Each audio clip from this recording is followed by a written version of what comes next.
So I think we need to have a proper conversation in regards to Earthshot. I don't know about you, but I think that I am fed up with seeing the mainstream media and social media spread these consistent lies, creating this connection with Earthshot and Epstein.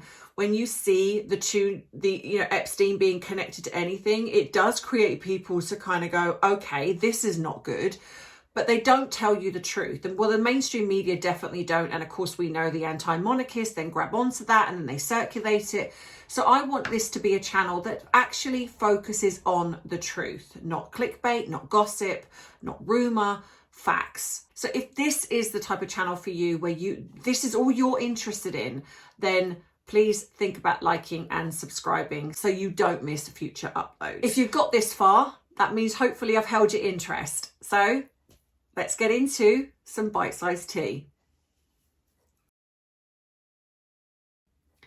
So I'm sure most of you, if you are here, then you've seen the headlines in connection with Earthshot being reported to the Charity Commission and obviously the connection with Epstein. And if you're looking at that, yeah, you'd be forgiven for thinking this is not good. This is really bad for Prince William and Earthshot. But if we dig a little deeper, which is it shocking that the mainstream media just refused to do that? Because like when he traveled to Saudi Arabia, the British media especially understand the working royal, they understand their role and why they do these trips. But did they print that? No. But if you haven't seen my video on that, then go to the end of this video and the link will be there. But this is about Earthshot being reported. Now, Graham Smith is one of the biggest anti-monarchists, I think, and he was the one that apparently reported them. This is his tweet. And so I'm going to dig into the actual crumb, if you like, of, because that's all they seem to find of a connection. Right, so if you're looking at the headlines, you would be forgiven for thinking that there is a direct link between Earthshot, Prince William and Epstein, especially when you're using inflammatory headlines like torture video, Epstein files.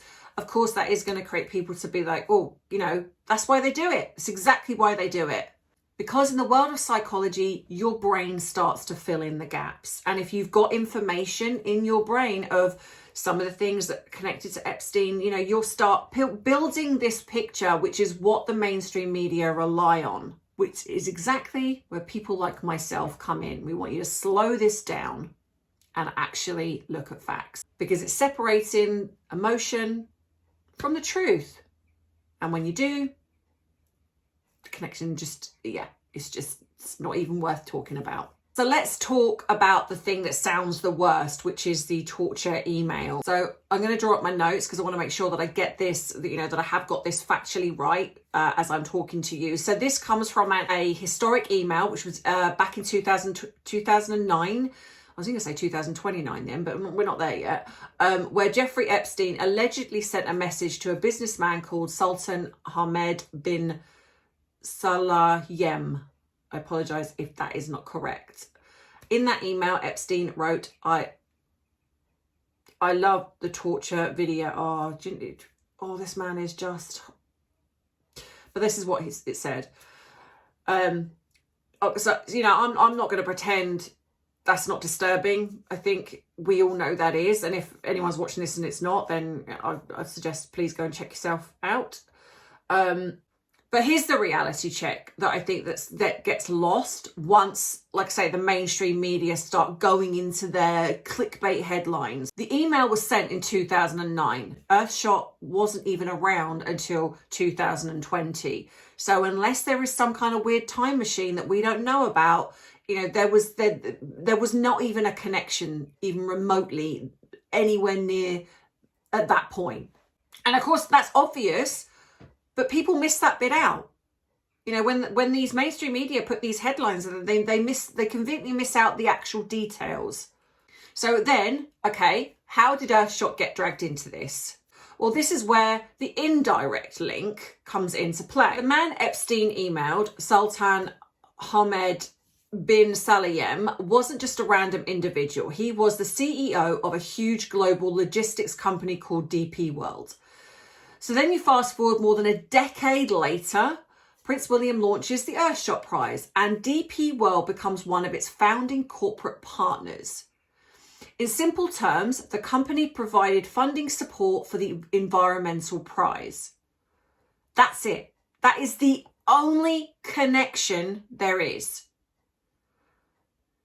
Not Earthshot and Epstein, not Prince William and Epstein, not Prince William and Sultan Ahmed. No, it's Earthshot and a company. And that company had a CEO, which years earlier had contact with Epstein. Now, I get it. People are still going to say, yes, but that's a link. And I get that, which is where I feel that that is what's happened. And that's when information is key. It is an indirect multi-step association, not a direct operational relationship. Those two things are not interchangeable, no matter how much the mainstream media and social media anti-monarchists want to spin this. The thing as well is this is also not William sitting down and saying, you know, there's a lot of like cogs behind that wheel. Like I said, this is not Prince William sitting down going, oh, you know what, I'm having a conversation with this guy and yeah, you know, can I have some of your money, please, to go towards Earthshot? It doesn't work like that. Now, where does the Charity Commission come into this? Because you've probably seen that it has been reported. And again, sounds dramatic. It's like they've been caught out doing something wrong. The Charity Commission are going to come swooping in and there's going to be this, you know, that's it, Earthshot is no more. It doesn't mean the complaint isn't valid. You know, I think that there's nothing wrong with being checked out. The bottom line is, if you haven't done anything wrong, then nothing's going to come from this. It just makes, I think that, you know, when this was done, it's like creating an irritation. And again, creating a dramatic headline, which is what it's designed to do. All the commission does is decide whether there's anything worth investigating. Reported doesn't mean guilty. It means someone has raised a concern. And in all fairness, people raise concerns about literally everything. People raise concerns when they don't like somebody. That's where we have doxing. Let's be honest. You know, if we didn't, you know, have that, then it wouldn't be happening. But people can take a dislike to somebody and they can then report them to their job, report them to wherever, create real problems. And that's dangerous and it's a terrible thing to do. Doxing is very real and it happens. And like I say, it doesn't mean that these investigations shouldn't happen if there is wrongdoing. But when there isn't, and you're doing it because it's about intent, why are you doing something? If you genuinely feel that something is wrong, you've got actual tangible proof, fair enough. But if you're doing it because you don't like someone, if you're doing it because you want an institution to go under, because Earthshot, if you take that out of the equation, if they're doing nothing wrong, then you are, you know, you're hurting other people that are involved in this. You know, this is spiteful, which is what I feel is happening here. This is just my opinion. And of course, because Earthshot is founded by Prince William, and of course other people are involved in this, but he becomes front and center, which I think is the main aim. Huge international charities like this do not just have one person. This is not Prince William sitting down and running everything. So of course he would know what goes on. They have boards, they have trustees, compliance teams, legal advisors, entire governance structures that are purposely put in place to handle all the inner workings of Earthshot. Prince William created the initiative. In a sense, he's the public face of it. If you're going to look for a polarity of something similar, Invictus with Harry. The fact that the idea that he sat there going through historic emails right back to 2009 is just preposterous. The fact that he even knew about that email when all of this was going on is preposterous. And as of now, there is no evidence whatsoever linking Prince William to Epstein. What exists is proximity, not association. And in all fairness, if we're going to start going down that road, then proximity, you've got to then look at other people that were in proximity of Epstein. The problem with emotion is it can contaminate a story. You then remove the facts and it just becomes this emotional outrage, especially given the emotional outrage of Epstein. Connecting then William to Epstein in wording is intentional. Is the mainstream media don't examine the chain, or if they do, they don't print the facts. They just go with what is salacious, what is going to get people to click on an article, because that's what it's designed to do.